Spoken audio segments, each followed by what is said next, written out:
Bonjour, nous revoici pour une nouvelle année. Donc aujourd'hui, nous allons aborder le thème numéro 1, une longue histoire de la matière, et notamment le chapitre 1 sur les éléments chimiques.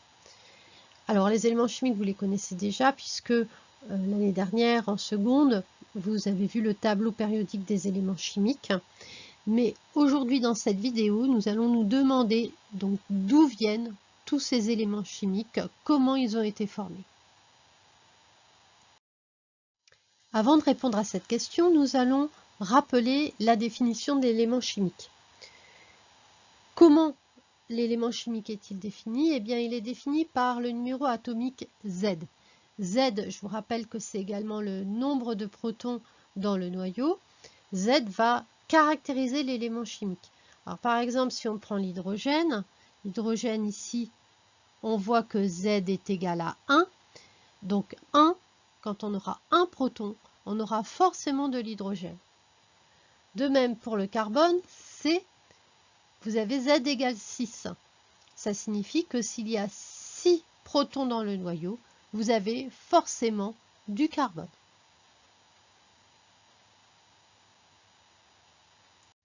Les premiers noyaux se sont formés juste après le Big Bang, il y a presque 14 milliards d'années. Le premier noyau qui s'est formé, c'est le noyau d'hydrogène. C'est ce qu'on appelle l'hydrogène initial. Alors pourquoi s'est-il formé en premier? C'est parce que c'est le plus simple. Alors c'est à partir de l'hydrogène initial que vont se former les autres noyaux. Les noyaux qui se sont formés juste après l'hydrogène, ce sont les noyaux d'hélium, Z égale 2, et de lithium, Z égale 3.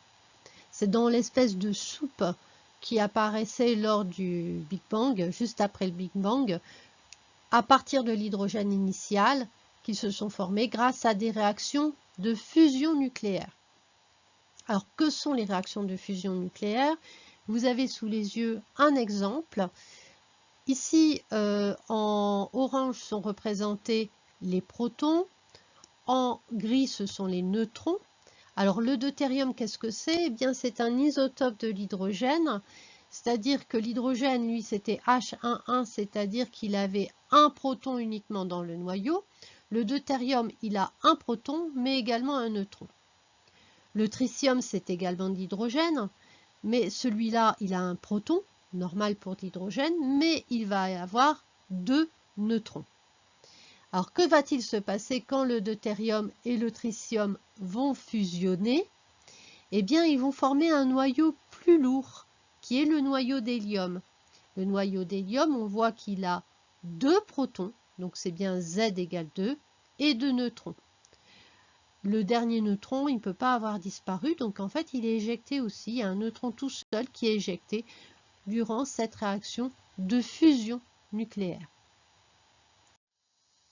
Les éléments plus lourds, jusqu'au fer, Z égale 56, se sont formés au cœur des étoiles. Les étoiles, ce sont des véritables usines à éléments chimiques. Alors, à partir de l'hydrogène, du lithium et de l'hélium, les éléments vont fusionner pour former des éléments de plus en plus lourds jusqu'au fer.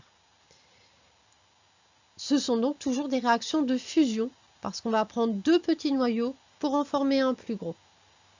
À partir du fer, l'usine étoile ne tourne plus, puisque le cœur de l'étoile ne va plus produire de chaleur et les réactions de fusion nucléaire ne seront plus possibles. On peut donc se demander où sont formés les éléments de numéro atomique supérieur à 56.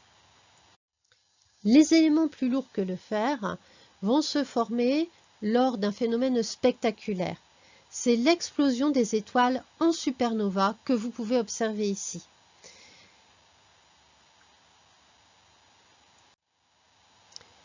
Lors de l'explosion de l'étoile, il y a une grande variété de réactions nucléaires qui ont lieu, qui vont créer presque tous les éléments chimiques. C'est ce qu'on appelle la nucléosynthèse explosive. Il existe un autre type de réaction nucléaire. Autre que la fusion nucléaire, on peut avoir de la fission nucléaire. En quoi elle consiste? On a un gros noyau, comme ici l'uranium, qui peut se scinder en deux noyaux plus légers, ici le baryum et le krypton. Cette réaction de fission nucléaire a lieu par exemple dans les centrales nucléaires. Dans le programme, vous devez être capable de distinguer les réactions de fission nucléaire des réactions de fusion nucléaire.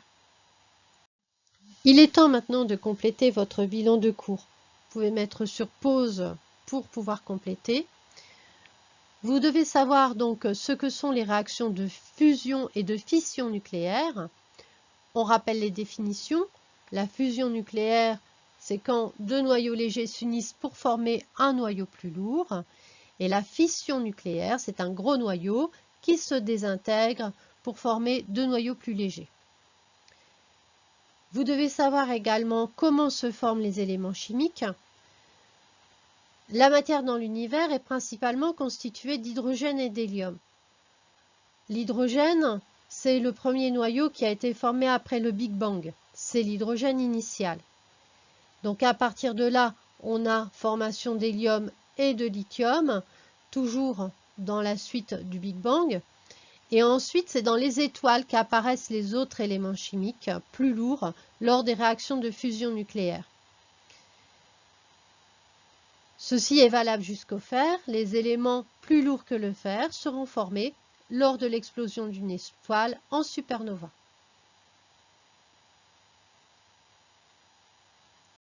Encore un petit effort, un petit exercice d'application. Je vous propose deux réactions nucléaires. À vous de me dire s'il s'agit d'une réaction de fusion ou de fission. Vous pouvez mettre sur pause pour répondre à cette question. Avez-vous trouvé la bonne réponse? Regardons ça tout de suite. Donc dans la première équation, on a du fer. Le noyau de fer produit 13 noyaux d'hélium, plus 4 neutrons. Donc là, on a bien un gros noyau qui donne 13 noyaux plus petits. Il s'agit donc d'une fission. Dans le deuxième cas, on a un atome de carbone et un atome d'hélium. En fait, dans les réactions nucléaires, ce sont les noyaux qui vont réagir. Donc ces noyaux vont fusionner pour donner de l'oxygène. Il s'agit donc d'une réaction de fusion nucléaire. C'est déjà la fin de cette première partie. Je vous invite à noter sur votre bilan de cours les questions que vous auriez à me poser éventuellement au retour en classe. Je vous invite également à aller faire le quiz tout de suite sur Pronote. À bientôt pour une nouvelle capsule vidéo.